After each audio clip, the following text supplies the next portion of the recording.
Hawakan ang mga prinsipyong gumagabay sa samahang GPA Anti-Crime. Bilang tunay na GPA Anti-Crime,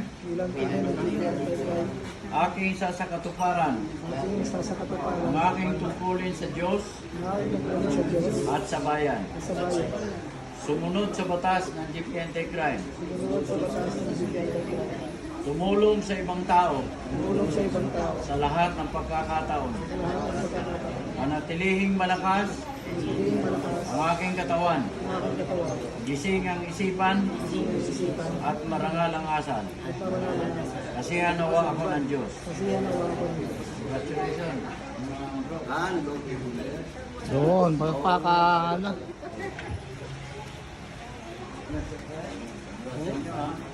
Bagong opisyalis ng North Tanghari ba? North Tanghari. Congrats. Congrats.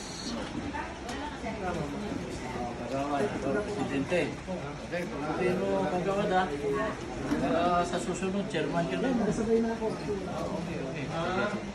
Congrats sa inyo.